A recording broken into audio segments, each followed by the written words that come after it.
ക്രിസ്തയേശു നാമത്തിൽ ഏവർക്കും വന്ദനം. Please forgive me. I will speak in Malayalam. I will not be speaking in English. ആദ്യമായിട്ട് എന്നെ ക്ഷണിച്ചതായിട്ടുള്ള റെജിൻ അച്ഛന്, ജെറീൻ അച്ഛന് ഞാൻ എൻ്റെ നന്ദി അർപ്പിക്കുന്നു. റെജിൻ അച്ഛൻ ഞങ്ങളുടെ മർത്തോമയിലെ അച്ഛൻ്റെ പേരാണ്, അതുകൊണ്ടാണ് അത് ഓർമ്മ വരുന്നത്. ഞങ്ങളെ സ്വീകരിച്ചതായിട്ടുള്ള എല്ലാവർക്കും ആക്ച്വലി എൻ്റെ നന്ദി പ്രത്യേകം അറിയിക്കുന്നു. ഞാനൊരു പ്രാസംഗികനോ അതിനുള്ള ഒരു ക്വാളിഫിക്കേഷനോ ഒന്നും എനിക്കില്ല. എന്നാൽ എന്നെ ഒരു മെസ്സേജ് കൊടുക്കാനായിട്ട് കാണിച്ചതായിട്ടുള്ള അച്ഛൻ്റെ ധൈര്യത്തെ ഞാൻ തീർച്ചയായിട്ടും പ്രശംസിക്കുന്നു. ഈ ഡേറ്റ് സംബന്ധിച്ച ശേഷം ഞാൻ എന്ത് മെസ്സേജ് നിങ്ങൾക്ക് തരണമെന്നുള്ളതിനെക്കുറിച്ച് ആലോചിച്ചു. അപ്പോൾ എൻ്റെ മനസ്സിലൂടെ പോയിട്ടുള്ളതായിട്ടുള്ള ഒരു 2 ചിന്തകളെ ഓർത്താണ് ഞാൻ ഈ വാചകം എഴുതിയിരിക്കുന്നത്. Beyond the code where logic ends. കോഡെന്ന് ഞാൻ ഉദ്ദേശിക്കുന്ന സോഫ്റ്റ്വെയർ കോഡ് തന്നെയാണ്. കർത്താവും സോഫ്റ്റ്വെയർ കോഡും തമ്മിൽ എന്താ ബന്ധവും നിങ്ങൾ പലരും മനസ്സിൽ ചിന്തിക്കുന്നുണ്ടാകും. അങ്ങനെ ഒരു ഡിസ്കഷനിലേക്കാണ് ഞാൻ നിങ്ങളെ കൊണ്ടുപോകാനായിട്ട് ആഗ്രഹിക്കുന്നത്. ഞാൻ പറഞ്ഞില്ലേ, ഞാൻ ഈ മെസ്സേജ് എന്ത് കൊടുക്കണമെന്ന് ആലോചിച്ചപ്പോൾ 2 ചിന്തകൾ എൻ്റെ മനസ്സിൽ കൂടെ പോയി എന്ന് പറയുന്നത്. അതൊന്ന്, ഞാൻ ആദ്യമായിട്ട് ഈ ചർച്ചിൽ വന്ന സമയത്ത് ഇവിടെയുള്ള ഒരു സീനിയർ മെമ്പറുമായിട്ട് ഞാൻ കുറച്ച് നേരം ഡിസ്കസ് ചെയ്തു ചർച്ചിന് ശേഷം. അദ്ദേഹം ഇന്ന് ഇവിടെ ഇല്ല. അദ്ദേഹം എന്നോട് പറഞ്ഞു, ഞാൻ എൻ്റെ ചെറുപ്പത്തിൽ ജീസസ് ക്രൈസ്റ്റിനെ കണ്ടെത്തിയത് അല്ലെങ്കിൽ ഫോളോ ചെയ്തതിൻ്റെ reason because I felt he is a revolutionary and I was also revolutionary. That's why reason actually I followed him. ഞാൻ അദ്ദേഹം പറഞ്ഞതായിട്ടുള്ള റെവല്യൂഷണറി എന്നുള്ള ഒരു കൺസെപ്റ്റിനോട് പൂർണ്ണമായിട്ടും യോജിക്കുന്നില്ല. I would consider Jesus Christ as a reformist rather than a revolutionary. അതിനായിട്ട് എൻ്റേതായിട്ടുള്ള ന്യായീകരണങ്ങളുണ്ട്. പക്ഷേ അതൊന്നും അല്ല എൻ്റെ ഇവിടുത്തെ ഡിസ്കഷൻ. ദ സെക്കൻഡ് പാർട്ട് ഞാൻ ആലോചിച്ചത് എന്താണെന്ന് വെച്ച് കഴിഞ്ഞാൽ, നിങ്ങൾ വളരുന്നതായിട്ടുള്ള സാഹചര്യം കേരളത്തിൽ നിന്ന് തീർച്ചയായിട്ടും വ്യത്യസ്തമായിട്ടുള്ള ഒരു ചുറ്റുപാടിലാണ് നിങ്ങൾ വളരുന്നത്. നിങ്ങളുടെ കുഞ്ഞുങ്ങളെ വളർത്തുന്നതും ടോട്ടലി ഡിഫറെൻ്റ് ആയിട്ടുള്ള ഒരു ചുറ്റുപാടിലാണ് നിങ്ങൾ വളരുന്നത്. നിങ്ങൾ ഇടപെടുന്ന ആൾക്കാരെ ഡിഫറെൻറ്റ് ലാംഗ്വേജ് സംസാരിക്കും, ഡിഫറൻറ്റ് സംസ്കാരത്തിൽ നിന്ന് വന്നിട്ടുള്ളവരാണ്. ഇങ്ങനെയുള്ള ഒരു ചുറ്റുപാടിലാണ് നിങ്ങൾ വളരുന്നത്, നിങ്ങളുടെ കുഞ്ഞുങ്ങളും വളരുന്നതും. അവരോട് നിങ്ങൾ വരുന്നതായിട്ടുള്ള അടുത്ത ജനറേഷനോട് ജീസസ് ക്രൈസ്റ്റിനെ എങ്ങനെ ഇൻട്രൊഡ്യൂസ് ചെയ്യാൻ പറ്റും, അതായത് നമ്മൾ കാണാതെ അറിയാതെ വിശ്വസിക്കാമെന്നൊക്കെ പറഞ്ഞു കഴിഞ്ഞാൽ, ഇന്നത്തെ ജനറേഷൻ കണ്ണടച്ച് വിശ്വസിക്കാമെന്നൊക്കെ പറഞ്ഞു കഴിഞ്ഞാൽ they may not believe. They will ask for the logic, they will ask for the science behind it. അങ്ങനെയാണ് ഈ കുഞ്ഞുങ്ങൾ വളർന്നു വരുന്നത്. ഈ ചുറ്റുപാടിൽ നമ്മുടെ കുഞ്ഞുങ്ങളോട് കർത്താവിനെ എങ്ങനെ പരിചയപ്പെടുത്താം എന്ന് നിങ്ങൾ ഇൻ്റലക്ച്വലായിട്ടുള്ള നിങ്ങളോട് ആ ഒരു കാര്യം ഓർമ്മിപ്പിക്കാൻ കൂടിയാണ് ഞാൻ ഈ സബ്ജക്റ്റ് എടുത്തത്. ഒരു ചെറിയ ഹരിപ്പാടെന്നുള്ള ഗ്രാമത്തിലാണ് ഞാൻ ജനിച്ചത്. എൻ്റെ പ്രൈമറി എഡ്യൂക്കേഷന് ശേഷം എഞ്ചിനീയറിംഗ് കോളേജിൽ അഡ്മിഷൻ കിട്ടി. അങ്ങനെ എഞ്ചിനീയറിംഗ് പാസ്സായ ശേഷം ഞാൻ ഓൾ ഇന്ത്യ ടെസ്റ്റ് പാസ്സായി bureau of Indian standards ministry of consumer അഫയേഴ്സിൽ ഒരു സയൻറ്റിസ്റ്റായിട്ട് ജോയിൻ ചെയ്തു. ഒരു 37 വർഷത്തിന് ശേഷം ഞാൻ ഒരു സയൻറ്റിസ്റ്റ് ആയിട്ട് ഡെപ്യൂട്ടി ഡയറക്ടർ ജനറലായിട്ട് ബ്യൂറോ ഓഫ് ഇന്ത്യൻ സ്റ്റാൻഡേർഡ്സ് ഡൽഹിയിൽ നിന്ന് റിട്ടയർ ചെയ്തു. അപ്പം ഞാൻ എൻ്റെ ജീവിതത്തിൽ അനുഭവിച്ചതും കണ്ടതുമായ യേശു ക്രിസ്തുവിനെ നിങ്ങൾക്കൊന്ന് പരിചയപ്പെടുത്താനാണ് ഞാൻ ആഗ്രഹിക്കുന്നത്. അതിനുവേണ്ടി ഞാൻ തിരഞ്ഞെടുത്തതായിട്ടുള്ള ഒരു ഭാഗമാണ് മാത്യു 12:1-8. ഇന്ന് നമ്മുടെ ആരാധനയെ മധ്യേ വായിച്ചതായിട്ടുള്ള ഒരു ഭാഗമാണ്. നിങ്ങളൊക്കെ ഒരുപക്ഷെ ഇത് തീർച്ചയായിട്ടും പല പ്രസംഗങ്ങളിലും പലപ്പോഴും ബൈബിൾ വായിച്ചപ്പോഴൊക്കെ ഈ വാചകം, ഈ ഒരു ഇൻസിഡൻറ്റ് നിങ്ങൾ കണ്ടിട്ടുണ്ടാകും, കേട്ടിട്ടുണ്ടാകും. എന്നെപ്പോലെ ഗ്രാമത്തിൽ വളർന്നിട്ടുള്ള ആൾക്കാർക്ക് ഒരുപക്ഷെ അങ്കിളിനൊക്കെ അറിയാം, പുറകിരിക്കുന്ന അങ്കിളിനൊക്കെ അറിയാം. ഞങ്ങളൊക്കെ ഈ നെല്ല് വിളഞ്ഞ് നടക്കുന്ന സമയത്ത് ഞങ്ങൾ ഈ പാടത്തൂടെയൊക്കെ ഇതിൻ്റെ ഇടയിലൂടെയൊക്കെ പോയിട്ട്, ഞങ്ങൾക്ക് കൃഷിയൊക്കെ ഉണ്ടായിരുന്നു ആ സമയത്ത്. അങ്ങനെ ഞങ്ങളിങ്ങനെ നടന്നു പോകുമ്പോൾ ഈ കതിരിങ്ങനെ വിളഞ്ഞ് നിൽക്കുമ്പോൾ നമ്മളിങ്ങനെ പറിച്ച് അതിൻ്റെ പതിര് കളഞ്ഞ് നമ്മളിങ്ങനെ വായിലിട്ട് തിന്നും. ഇത് തന്നെയാണ് കർത്താവ് നടന്നു പോകുമ്പോൾ കർത്താവിൻ്റെ കൂടെ ഉണ്ടായിരുന്ന ശിഷ്യന്മാരാണ് ഇത് ചെയ്തത്. കൂടെ കുറേ പേരുണ്ടായിരുന്നു. നമ്മുടെയൊക്കെ ഓഫീസിൽ നമ്മുടെ ബോസിനോട് നമുക്ക് ഇഷ്ടമില്ലെന്നുണ്ടെങ്കിൽ, അല്ലെങ്കിൽ നമ്മുടെ ബോസിന് നമ്മളെ ഇഷ്ടമില്ലെന്നുണ്ടെങ്കിൽ, നമ്മുടെ അടുത്ത് തന്നെ ഒരു സ്പൈയെ ഇൻസ്റ്റാൾ ചെയ്യും. നമ്മളറിയാതെ തന്നെ ഒരു സ്പൈയെ ഇൻസ്റ്റാൾ ചെയ്യും.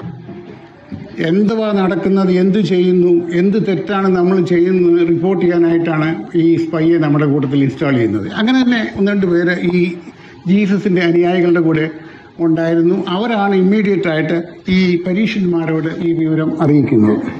അപ്പോൾ നമുക്ക് ഈ പരീക്ഷന്മാരെ ചുരുക്കമായിട്ട് ഞാൻ നിങ്ങളോടൊന്നൊരു കാര്യം പറയട്ടെ. നമ്മുടെ അച്ഛനെ പോലെ അല്ല അന്നത്തെ പുരോഹിതന്മാർ, അന്നത്തെ പരീക്ഷന്മാരായിട്ടുള്ള പുരോഹിതന്മാർ. അവർക്ക് tremendous power they had. Except for the death penalty they can punish any one for any kind of punishments. അതായിരുന്നു വ്യത്യാസം. മനസ്സിലായില്ലേ? മനുഷ്യർ ഈ പരീക്ഷന്മാരെയും ഈ സദുക്യരായിട്ട് അല്ലെങ്കിൽ പരീക്ഷന്മാരുടെയും ഭയപ്പെട്ടതിൻ്റെ reason they had tremendous power. They can excommunicate people. ഇതിപ്പോൾ ഇവിടെ ഞാൻ വന്നത് അച്ഛൻ്റെ പെർമിഷൻ ചോദിച്ചുകൊണ്ടല്ല. നമ്മൾ അച്ഛനെ സ്നേഹിക്കുന്നത് അച്ഛൻ്റെ പവർ കണ്ടിട്ടല്ല. Only because he is a good man, he loves us, that's why we reasonably love him also. അങ്ങനെയല്ലായിരുന്നു അന്ന സമയത്ത്. ഈ നമ്മുടെ കർത്താവ് ആകെ ദേഷ്യപ്പെട്ടിട്ടുള്ളത് ഈ പരീക്ഷന്മാരോട് മാത്രമേ ഉള്ളൂ, അല്ലേ? അവരുടെ മുഖത്ത് നോക്കിയാണ് കർത്താവ് പറഞ്ഞത്, സാത്താൻ്റെ സന്തതികളെ, അല്ലെന്നുണ്ടെങ്കിൽ വെള്ളപൂശിയ കല്ലറകളെ, ചതിയന്മാരെ എന്ന് മുഖത്ത് നോക്കി വിളിച്ചത് കർത്താവ് മാത്രമാണ്. അങ്ങനെ മുഖത്ത് നോക്കി പവറുള്ള ഒരു മനുഷ്യനെ വിളിച്ചതുകൊണ്ടാകാം നമ്മുടെ ഈ ചർച്ചിലെ ഫ്രണ്ട് ഒരു റവല്യൂഷണറി ആണെന്നൊക്കെ എന്നോട് പറഞ്ഞതിൻ്റെ റീസൺ. കാരണം ഇന്നും നമുക്ക് സാധിക്കാത്ത ഒരു കാര്യമാണ് പവറിലിരിക്കുന്ന ഒരു മനുഷ്യനെ നീ ചെയ്യുന്നത് തെറ്റാണെന്ന് പറയാനുള്ള ഒരു കഴിവ് നമുക്കുണ്ടോ? നമുക്കില്ല. It's impossible four us. കാരണം എന്ത് വേണമെങ്കിലും സംഭവിക്കാം. അങ്ങനെ മുഖത്ത് നോക്കി പറയാനുള്ള ധൈര്യം കാണിച്ചത് മാത്രമല്ല, എല്ലാ വാഗ്വാദങ്ങളിലും എല്ലാ ഡിബേറ്റിലും കർത്താവ് അവരെ തോൽപ്പിക്കുക മാത്രമല്ല, ഹ്യൂമിലിയേറ്റ് വരെ ചെയ്തിട്ടുള്ളതാണ് കർത്താവ്. ഇത് മാത്രമല്ല അവർക്ക് കർത്താവിനോട് ദേഷ്യം വരാനുള്ള ഒരു റീസൺ. മറ്റൊരു റീസൺ, ഞാൻ ഒരു വേദ പണ്ഡിതനൊന്നുമല്ല, ഞാൻ എൻ്റേതായിട്ടുള്ള ഒരു നോളജ് വെച്ച് സംസാരിക്കുകയാണ്. കർത്താവ് ഈ യെരുശലേം ദേവാലയത്തിലേക്ക് വന്നപ്പം അവിടെ കണ്ടതായിട്ടുള്ള ബിസിനസ് കണ്ടിട്ട് കർത്താവ് ആടിച്ച് എല്ലാത്തിനും പുറത്താക്കുകയാണ്. അവർക്കുണ്ടായിരുന്ന ആകെ വരുമാനം അതിനകത്തു നിന്നാണ്. അതായത് ഏറ്റവും കൂടുതൽ 50% or 60% കമ്മീഷൻ അതിനകത്തു നിന്നാണ് വരുന്നത് അവർക്ക്. അവരുടെ വരുമാനം അന്നത്തോടു കൂടി കംപ്ലീറ്റ് ആയിട്ട് ഡിസ്ട്രോയ് ചെയ്യുകയാണ് കർത്താവ്. അവരുടെ സമ്പത്തിലും തൊട്ടു, അവരുടെ നോളജിലും തൊട്ടു, അവരുടെ അഹങ്കാരത്തിലും തൊട്ട് കഴിഞ്ഞാൽ ആ മനുഷ്യനെ എലിമിനേറ്റ് ചെയ്യണമെന്ന് ന്യായമായിട്ട് ഇന്നും ആക്ച്വലി നമ്മുടെ നേതാക്കന്മാർ തീരുമാനിക്കും. അങ്ങനെയാണ് ഈ കയ്യഫാവും കൂട്ടരും കർത്താവിനെ എലിമിനേറ്റ് ചെയ്യണമെന്ന് തീരുമാനിക്കുന്നത്. ചതിയന്മാരെന്ന് പറഞ്ഞാൽ അങ്ങേയറ്റ ചതിയന്മാരാണ് ഇവർ. കാരണം ആദ്യം കർത്താവിനെ കുറ്റപ്പെടുത്തുന്നത് നീ ദൈവദൂഷണം പറഞ്ഞു എന്നുള്ളതാണ്. ഈ ദൈവദൂഷണം പറഞ്ഞു കഴിഞ്ഞാൽ സിനഗോഗിൽ അവർക്ക് ഒരു ഡിസിഷൻ എടുക്കാം, പക്ഷേ they cannot give death penalty. അതുകൊണ്ടാണ് കർത്താവിനെ പീലാത്തോസിൻ്റെ അടുത്ത് കൊണ്ടുപോയിട്ട് ഇദ്ദേഹം റോമാ സാമ്രാജ്യത്തിനെതിരെ രാജാവാകുന്നു എന്ന് ഡിക്ലെയർ ചെയ്തിട്ടുണ്ട്, നിനക്ക് എതിരായിട്ട് വരുന്ന ഒരാളാണെന്ന് പറഞ്ഞ് രാജ്യദ്രോഹം കുറ്റി കൊല്ലാനായിട്ട് ശ്രമിക്കുന്നത്. അങ്ങനെയുള്ള ഒരു ചതിയന്മാരായിട്ടുള്ള മനുഷ്യരായിരുന്നു അന്നത്തെ ഈ പുരോഹിതന്മാർ. അവരുടെ നേരെയാണ് കർത്താവ് എപ്പോഴും ദേഷ്യപ്പെട്ടുള്ളത്. ഞാൻ ഈ ബൈബിൾ വായിക്കുമ്പോൾ ഓർത്തിട്ടുണ്ട്, തന്നെ തള്ളി പറഞ്ഞ യൂദാസിനോട് കർത്താവ് ദേഷ്യപ്പെട്ടിട്ടില്ല. ഇപ്പം ഞാനായിരുന്നു എൻ്റെ മുഖത്ത് നോക്കി എന്നെ തള്ളി പറഞ്ഞവന് എൻ്റെ അടുത്ത് നിന്ന് എൻ്റെ അപ്പം തിന്നുവാണെങ്കിൽ അവൻ്റെ കർണപ്പറ്റി ഒരെണ്ണം കൊടുത്തേക്ക്. ഇല്ല, നമ്മൾ കൊടുക്കത്തില്ല, തീർച്ചയായിട്ടും കൊടുക്കും. തന്നെ തള്ളി പറഞ്ഞത് കൂടെ നടന്ന പത്രോസ് തള്ളി പറഞ്ഞിട്ട് കർത്താവ് എന്തെങ്കിലും ഒരു വാചകം പറഞ്ഞു? ഇല്ല. ഇവരുള്ളതൊന്നും കർത്താവ് ദേഷ്യപ്പെട്ടിട്ടില്ല. കർത്താവ് ദേഷ്യപ്പെട്ടിട്ടുള്ളത് ഈ മനസ്സിൽ ചതിവും കൊള്ളയും കൊണ്ടു നടന്നിട്ടുള്ള ഈ പരീക്ഷന്മാരായിട്ടുള്ള ഈ പുരോഹിതന്മാരോടാണ് കർത്താവ് ദേഷ്യപ്പെട്ടുള്ളത്. അപ്പോൾ അതിനാണ് കർത്താവിനെ എങ്ങനെ കുറ്റപ്പെടുത്തി കർത്താവിനെ എങ്ങനെ ശിക്ഷിക്കാം എന്നോർത്താണ് ഇവർ സ്പൈയെ സ്ഥാപിച്ചത്. അപ്പോൾ ഇവർ ചെന്ന് പുരോഹിതന്മാരോട് പറയുകയാണ്, സാബത്ത് ഡേ ആണ്, ജീസസിൻ്റെ ഡിസൈപ്പിൾസ്, ഈ സംഭവം നിങ്ങൾക്കറിയാം, ജീസസും ഡിസൈപ്പിൾസും ഈ വയലിലൂടെ നടന്നു പോകുന്നു, കുറച്ച് നെൽമണി പറിച്ച് അവർ തിന്നുന്നു.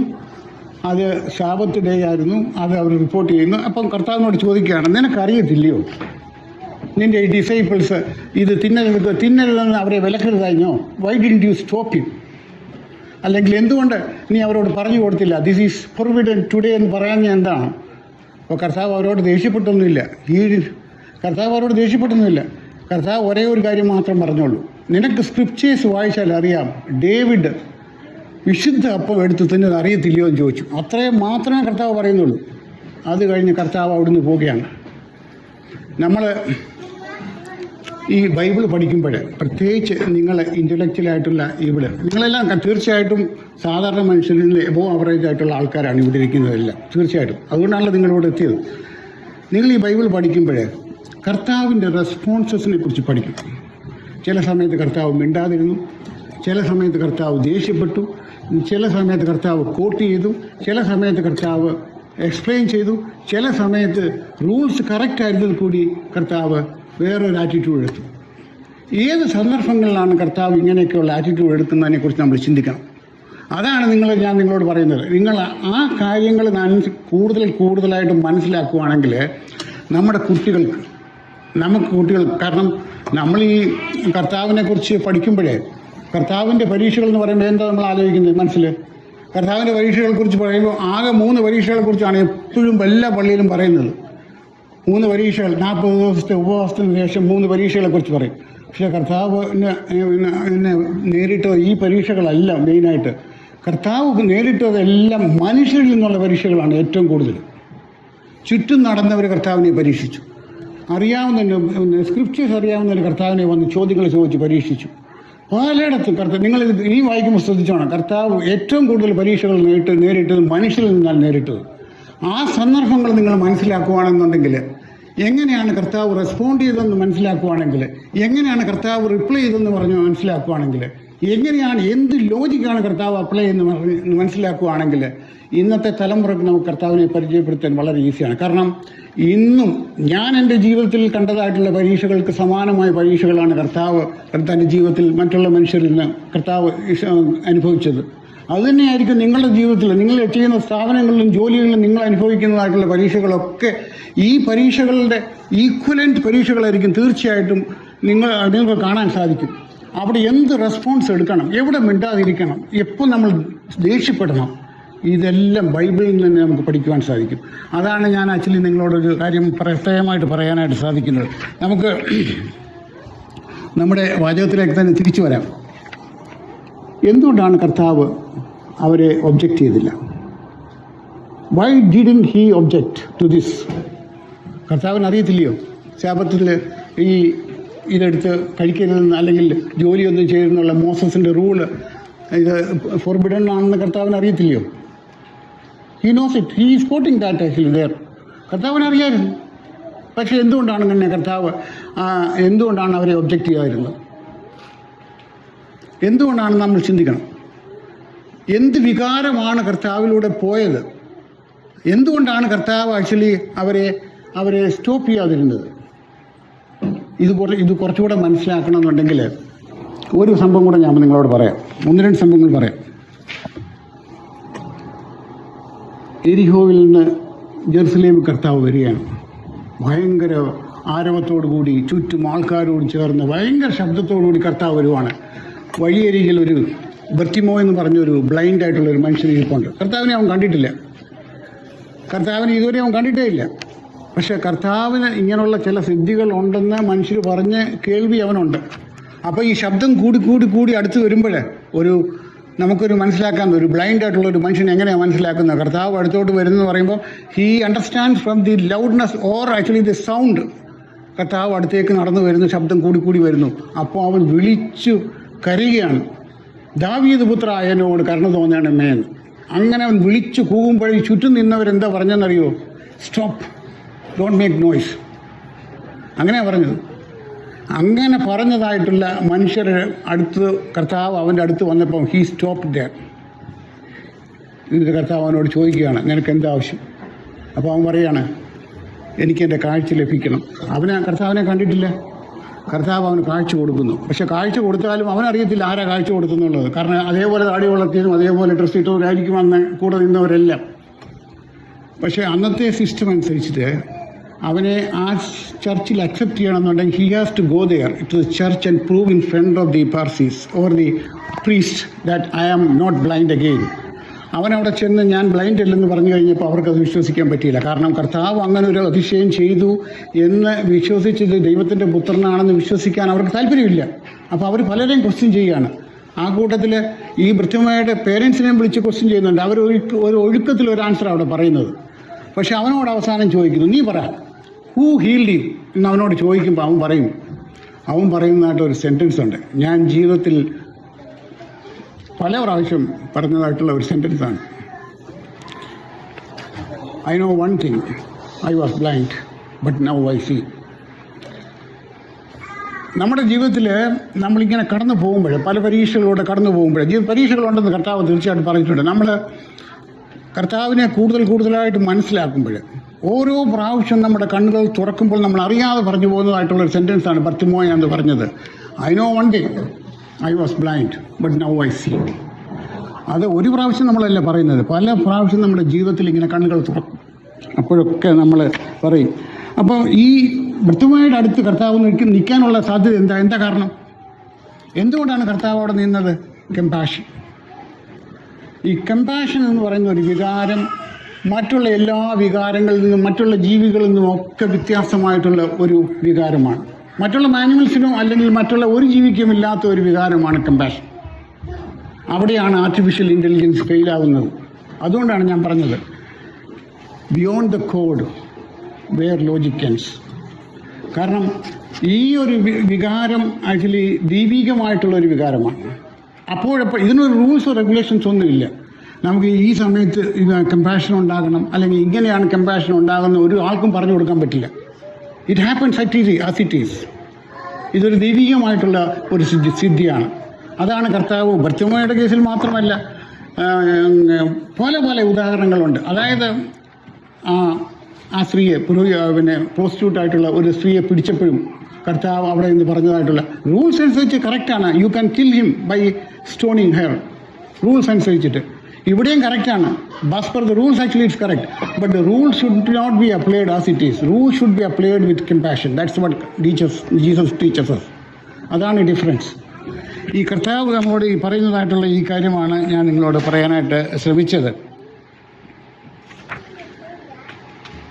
ഞാൻ ഈ വിവിൻ്റെ കാറിൽ ഇരിക്കുമ്പോഴേ ഓട്ടോമാറ്റിക്കായിട്ടുള്ള ഒരു ടെസ്ലയാണ് അവൻ ഓടിക്കുന്നത്. അവനിങ്ങനെ അതെല്ലാം ഇട്ട് കഴിഞ്ഞിട്ട് അത് സ്റ്റാർട്ട് ചെയ്ത് കഴിഞ്ഞാൽ അത് തന്നെ പൊയ്ക്കോളും. അത് എവിടെ ഓവർടേക്ക് ചെയ്യണോ അവിടെ ഓവർടേക്ക് ചെയ്യും, എവിടെ പോകണോ അവിടെ പോയി പാർക്ക് ചെയ്യും. ഞാൻ പറയടാ, നീ ഇരിക്കുന്ന വരെ ഞാൻ ഇരുന്നോളാം, നോക്കിയിരുന്നാൽ മാത്രം പോരെ. നോക്കാതിരുന്നാൽ ആക്ച്വലി അത് ശബ്ദം ഉണ്ടാക്കും. ആ ലെവലിലേക്ക് ആർട്ടിഫിഷ്യൽ ഇൻ്റലിജൻസ് വളർന്നു വന്നിരിക്കുന്നതായിട്ട് ഒരു സമയമാണ്. പക്ഷേ എന്നാൽ ആർട്ടിഫിഷ്യൽ ഇൻ്റലിജൻസിന് അപ്പുറമായിട്ടുള്ള ഒരു വികാരമാണ് ഈ കമ്പാഷൻ എന്നുള്ള ഒരു വികാരം. കർത്താവ് പല പ്രാവശ്യം നമ്മളോട് പല ഇഷ്യൂസിൽ നമ്മളെ കാണിച്ചു തന്നതായിട്ടുള്ള ഒരു വികാരമാണ് കമ്പാഷൻ എന്നുള്ളത്. അത് എനിക്ക് തോന്നുന്നില്ല ആർട്ടിഫിഷ്യൽ ഇൻ്റലിജൻസിനോ IoTക്കോ അല്ലെന്നുണ്ടെങ്കിൽ ഇൻ്റർനെറ്റ് തിങ്സിനോ ഒന്നിനും ആക്ച്വലി കഴിയാത്തതായിട്ടൊരു കാര്യമാണ് ഈ compassion. Technology it may be possible to create an amount of compassion actually in the technology, but definitely it is going to be very expensive and it may not be 100% possible. ഞാൻ എൻ്റെ ഒരു experience പറയാം. ഞാൻ ആദ്യമായിട്ട് ഒരു ചെറുപ്പമായിരുന്ന സമയത്ത് എന്നെ ഇന്തോനേഷ്യയിലേക്ക് ഒരു കൺഫേമിറ്റി ആൻഡ് അസസ്മെൻറ്റിലാണ് ഞാൻ വർക്ക് ചെയ്യുന്നത്. അതായത് റെഗുലേഷൻസ് ആൻഡ് കൺഫേമിറ്റി ആൻഡ് അസസ്മെൻറ്റിലാണ് ഞാൻ വർക്ക് ചെയ്തിരുന്നത്. എന്നെ ഇന്തോനേഷ്യയിലേക്ക് അയച്ചു. ഇന്തോനേഷ്യയിലേക്ക് മെയിനായിട്ട് അയച്ചെന്ന് പറഞ്ഞു കഴിഞ്ഞാൽ അവിടുന്ന് വരുന്ന പ്രോഡക്ട്സ് ഇൻസ്പെക്ഷൻ ചെയ്തിട്ട് ഇന്ത്യയിലേക്ക് വരുന്ന പ്രോഡക്ട്സ് ഇൻസ്പെക്ഷൻ ചെയ്തിട്ട് വരാം. അപ്പോൾ എൻ്റെ കൂടെ മറ്റൊരാളും അന്ന് ഇന്തോനേഷ്യയിലെത്തി. ഞങ്ങൾ തിരിച്ചു മടങ്ങുമ്പോൾ ജക്കാർത്തയിൽ നിന്ന് സിംഗപ്പൂരിൽ നിന്ന് ഇന്ത്യയിലേക്കുള്ള ഫ്ലൈറ്റാണ് ഞങ്ങൾ എടുക്കുന്നത്. അപ്പോൾ ഞാൻ കയറിയ ഫ്ലൈറ്റിൽ എൻ്റെ കൂടെ ആയ സ്നേഹിതനും കയറി. അപ്പോൾ ഞങ്ങൾ കയറിയപ്പോൾ ഞങ്ങൾ രണ്ടുപേരും അടുത്തടുത്തായിരിക്കുന്നത്. അപ്പോൾ കുറച്ച് കഴിഞ്ഞപ്പോൾ ഫുഡ് വന്നു. എനിക്ക് പ്രശ്നമില്ല, ഞാൻ വെജിറ്റേറിയൻ നോൺ വെജിറ്റേറിയൻ എല്ലാ സാധനങ്ങളും കഴിക്കും. പക്ഷേ എൻ്റെ കൂടെ ഇരുന്ന ഫ്രണ്ട് വെജിറ്റേറിയൻ മാത്രമേ കഴിക്കത്തുള്ളൂ. അപ്പോൾ അയാൾ ചോദിച്ചു വാട്ട് ഈസ് ദിസ്. അപ്പോൾ അയാൾ പറഞ്ഞു, ആ എയർ ഹോസ്റ്റസ് വളരെ സൗമ്യമായിട്ട് പറഞ്ഞു this is known vegetarian food എന്ന് പറഞ്ഞു. അപ്പോൾ അയാൾ പറഞ്ഞു sorry ma'am, actually I don't take non vegetarian. അത്രേ പറഞ്ഞുള്ളൂ. ആ സ്ത്രീ അതെന്നെ എടുത്തുകൊണ്ട് പോയി. കുറച്ച് നേരം കഴിഞ്ഞിട്ട് ഒരു 10 minutes കഴിഞ്ഞിട്ട് കുറേ ഫ്രൂട്ട്സും വെജിറ്റബിളും ഒക്കെ ചേർത്ത് തിരിച്ചു കൊണ്ട് കൊടുത്തു. അതല്ല മെയിനായിട്ടുള്ളത്. ഒരു 10-25 minutes കഴിഞ്ഞപ്പോൾ ആ സ്ത്രീ വന്നിട്ട് അയാളോട് പറഞ്ഞു, I have reserved a vegetarian food for your next flight from Singapore to Calcutta. എൻ്റെ ജീവിതത്തിൽ ഞാൻ ഒരിക്കലും മറന്നു പോകാത്ത ഒരു സംഭവമാണ്. ആ രീതിയിലുള്ള ഒരു കമ്പാഷൻ ആ സ്ത്രീക്ക് ഉണ്ടായത് ഈ എറോസസിൻ്റെ ട്രെയിനിങ്ങിലൊന്നും ഉണ്ടാകുന്നതല്ലത്. She acted immediately at that spot at the spur of the moment. അത് നമ്മളുടെ കുട്ടികൾക്ക് അത് വരുത്താനായിട്ട് നമ്മൾ ട്രൈ ചെയ്യണം. ആ ഒരു ചെറിയ സംഗതി ആ മനുഷ്യനെ ഭയങ്കരമായി ടച്ച് ചെയ്തു. അവൻ ഒരിക്കലും ആഗ്രഹിച്ചില്ല അടുത്ത ഫ്ലൈറ്റിലും ആക്ച്വലി ഇങ്ങനെ ഒരു വെജിറ്റേറിയൻ ഫുഡ് കിട്ടുമെന്ന്. പക്ഷേ അവിടെ ഇരുന്നുകൊണ്ട് തന്നെ അവരോട് കമ്മ്യൂണിക്കേറ്റ് ചെയ്ത് അതിനുവേണ്ടി ഒരു ഫുഡ് റിസർവ് ചെയ്ത് ആയിട്ടുള്ളത് നമ്മൾ വി നീഡ് ടു അപ്രിഷ്യേറ്റ് ചെയ്യാം. It is beyond the rules, beyond the codes it is. ഞാൻ നിങ്ങളോട് ഒരു 3 കാര്യങ്ങൾ പറയാനായിട്ടാണ് ശ്രമിച്ചത്. ഒന്ന്, കർത്താവിനെ കൂടുതലായിട്ട് പഠിക്കുക. കർത്താവിൻ്റെ റെസ്പോൺസസ് ഇൻ ഡിഫറെൻറ്റ് സിറ്റുവേഷൻസ്, അതാണ് നമ്മൾ നിങ്ങൾക്ക് അതേക്കുറിച്ച് പഠിച്ചിട്ട് ഒരു ബുക്ക് എഴുതി യങ്സ്റ്റേഴ്സിനെ അത് പഠിപ്പിക്കുകയാണെന്നുണ്ടെങ്കിൽ കർത്താവിനെ കൂടുതലായിട്ട് അവർക്ക് മനസ്സിലാക്കുവാനും വിശ്വസിക്കുവാനും തീർച്ചയായിട്ടും സാധിക്കും എന്ന് എനിക്ക് ഉറപ്പുണ്ട്. കർത്താവിൻ്റെ ബിഹേവിയർ ഓരോ ഡിഫറെൻറ്റ് സിറ്റുവേഷൻസ് എങ്ങനെയായിരിക്കണം, ആരോട് ക്ഷമിക്കണം, ആരോട് ദേഷ്യപ്പെടണം, എപ്പോൾ സൈലൻ്റ് ആയിരിക്കണം, എപ്പോൾ ആക്ച്വലി മിണ്ടാതിരിക്കണം, അങ്ങനെയുള്ള പല പല രീതിയിലുണ്ട്. പല പല സിറ്റുവേഷൻസിൽ കർത്താവ് ബിഹേവ് ചെയ്യുന്നുണ്ട്. കർത്താവ് ഞാൻ പറഞ്ഞില്ല ഏറ്റവും കൂടുതൽ പരീക്ഷകൾ നേരിട്ടത് മനുഷ്യരിൽ നിന്നാണ്. ആ സമയത്തൊക്കെ കർത്താവിൻ്റേതായിട്ടുള്ള റെസ്പോൺസസ് നമ്മൾ പഠിക്കുകയാണെന്നുണ്ടെങ്കിൽ അത് ആണ് ഏറ്റവും കൂടുതൽ വെളിച്ചം നൽകുന്നതായിട്ടുള്ള കാര്യങ്ങൾ നമ്മുടെ കുഞ്ഞുങ്ങളെ പറഞ്ഞ് മനസ്സിലാക്കാൻ. ഇന്നത്തെ ഈ സാഹചര്യത്തിൽ വളരുമ്പോൾ കർത്താവിനെ എങ്ങനെ പരിചയപ്പെടുത്താം, എങ്ങനെ ഇൻട്രൊഡ്യൂസ് ചെയ്യാം എന്നുള്ളത് ഈ ചെറിയ ചെറിയ സിറ്റുവേഷൻസ് അവർക്ക് പറഞ്ഞു കൊടുത്തു കഴിഞ്ഞാൽ അവരുടെ ജീവിതത്തിൽ ഈ പ്രശ്നങ്ങൾ വരുമ്പോൾ, ഞാൻ എൻജിനീയറിങ്ങും മാനേജ്മെൻറ്റും എടുത്തതാണ്. അതിനുശേഷമാണ് ഞാൻ മനസ്സിലാക്കുന്നത് ഈ ബൈബിളിനകത്തുള്ള എല്ലാ പ്രിൻസിപ്പിൾസും actually all that is not there in the management books. അപ്പോഴാണ് എനിക്ക് മനസ്സിലാകുന്നത് നമ്മൾ ആക്ച്വലായിട്ടുള്ള എക്സ്പീരിയൻസ് വരുമ്പോൾ എങ്ങനെയാണ് ഏത് രീതിയിൽ റെസ്പോണ്ട് ചെയ്യണം എന്നുള്ളത് നമ്മൾ കുഞ്ഞുങ്ങളെ പഠിപ്പിക്കാനായിട്ട് ശ്രമിക്കുക. ഇതാണ് ഞാൻ നിങ്ങളോട് പറയാനായിട്ട് ശ്രമിച്ചത്. എനിക്കിങ്ങനെ ഒരു ഓപ്പർച്യൂണിറ്റി തന്ന അച്ഛനോടും നിങ്ങളോടും പ്രത്യേകമായി നന്ദി പറയുന്നു. Thank you.